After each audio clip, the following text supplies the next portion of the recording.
माझ्या पोलीस कस्टडीमध्ये मी कसून चौकशी करतो, पण मला अजून एक संशय आहे. ज्या दिवशी घरावर हल्ला झाला त्या दिवशी त्या हल्लेखोर मुलीला मेन हॉलमध्ये कशी काय एंट्री मिळाली?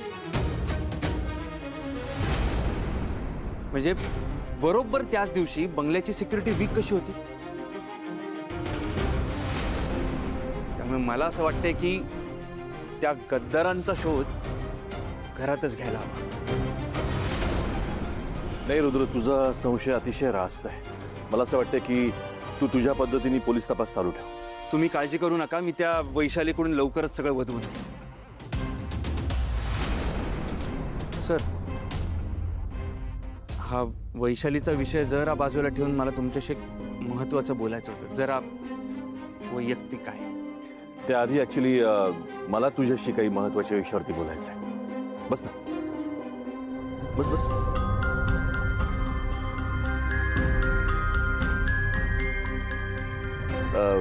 रुद्र, मला तुझ्या खाजगी आयुष्याबद्दल सांग ना. म्हणजे घरी कोण कोण असतं तुझ्या?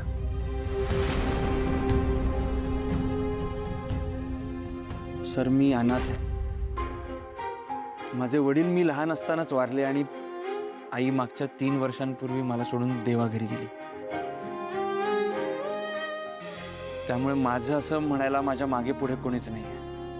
रुद्र, कुटुंबाचा कुठलाही आधार नसताना तू ज्या प्रकारे स्वतःच्या पायावर खंबीरपणे उभा राहिलास ना, एक पोलीस ऑफिसर झालास, मला खरंच खूप अभिमान वाटतो तुझा. सर, तुमचे हे शब्द माझ्यासाठी आशीर्वादासारखे आहेत. बरं, तुझं आता लग्नाचं वय झालंय, त्याबद्दल काही विचार केलास का नाही? सर, खूप फ्रँकली सांगायचं तर मी याच विषयासंदर्भात तुमच्याशी बोलायला आलो होतो. अरे मग बोल ना, जे काय असेल ते स्पष्टपणे बोल.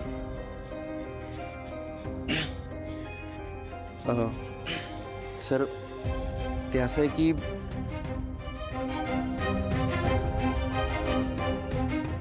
मला तुमची मुलगी श्रावणी खूप आवडते सर.